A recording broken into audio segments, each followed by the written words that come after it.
para sa mga pasta is life dyan. Sa mga laging on the go at nagmamadali pero hindi naman pwedeng i-give up na lang ang makakain ng masarap at healthy na pagkain. Abay, swak na swak sa inyo ang recipe na ituturo namin dahil tuturuan namin kayo ng quick and easy to cook na pasta dish. Yan na yang char siu pasta. Paano nga ba yan lutuin? Panoorin natin yan dito lang sa Sarap Pinoy!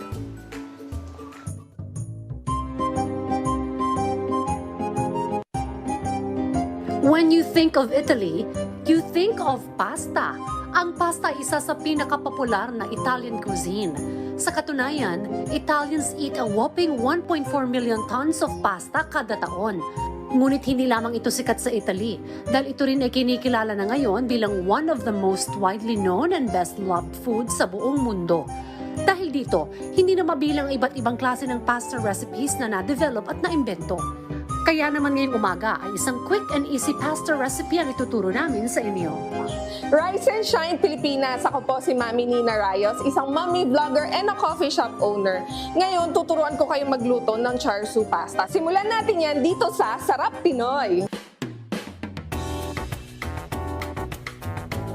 Very madali lang to guys. 4 main ingredient lang. Siyempre, kailangan natin yung pasta. Ayan, nag-pre-cook na ako ng pasta. Meron tayong garlic, peanuts, and chicken. And siyempre, yung ating pinaka main star ng ating meal is yung char siu sauce. So here, preheat na ako ng pan and lalagyan ko siya ng olive oil. So mas maganda na gamitin natin yung olive oil para mas healthy. Konting olive oil lang and then lagay na agad natin yung garlic. So yung garlic, hiniwa ko lang siya ng parang pangmani. Bilog-bilog kasi mas masarap siyang kainin pag ganun, mas nalalasahan mo siya. Tapos ilalagay ko na din yung aking peanuts, roasted na to. So isosotay ko lang siya para mas lumabas pa yung flavor. Mabilis lang talaga to, for sure. Isa to sa mga may enjoy nyong meal na lutuin sa bahay. Tapos yan, sautay nyo lang din yung chicken until maging tender siya. Pwede kayong gumamit ng mga chicken strips or chicken cubes just like I'm using. So yan, once na nakita nyo na nag-brown na yung garlic and medyo tender na yung chicken nyo, for sure lumabas na yung flavor niyan, ilalagay na natin yung char siu sauce. So, itong char siu sauce, you can find it anywhere naman. Simmer nyo lang siya for like mga less than a minute para maluto pa yung chicken.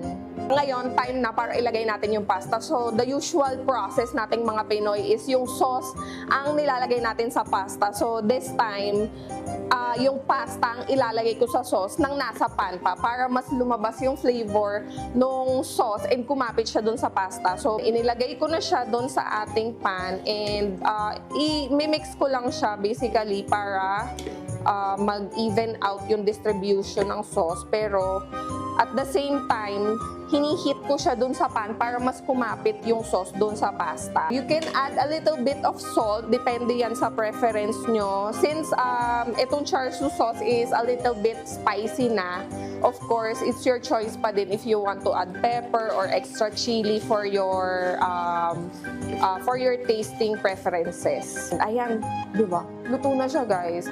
Papakita ko sa inyo kung ano yung itsura niya pag nasa plate na siya and sabay-sabay tayong matakam.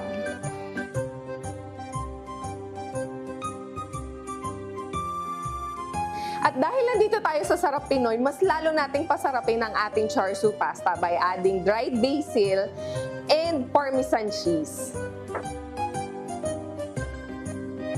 At para sa pinaka-fun part ng ating video is ang tikiman portion. So, syempre, for the lafang nang nagluto, dahil sobrang bango nito, excited na rin akong tikman. Wow! Naamoy ko pa lang siya, tatakam na ako.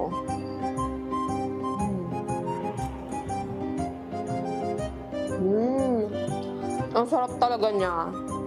As in, kahit palagi ko itong niluluto at palagi ko kinakain, it never gets old. Sobrang sarap pa rin. I hope na masubukan nyo din to para ma-enjoy nyo yung lasa talaga.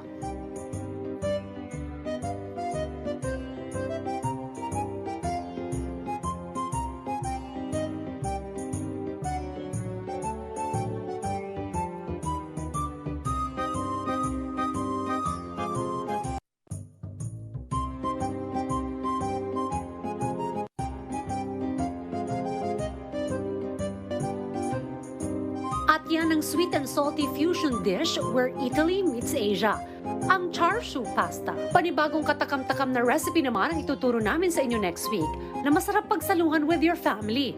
At kung mayroon kayong gustong balikan sa ating episode today, maaari niyong bisitahin sa At Rise and Shine Pilipinas sa Facebook, YouTube at Instagram, habang at RS Pilipinas naman sa X at TikTok. At muli, ito ang Sarap Pinoy.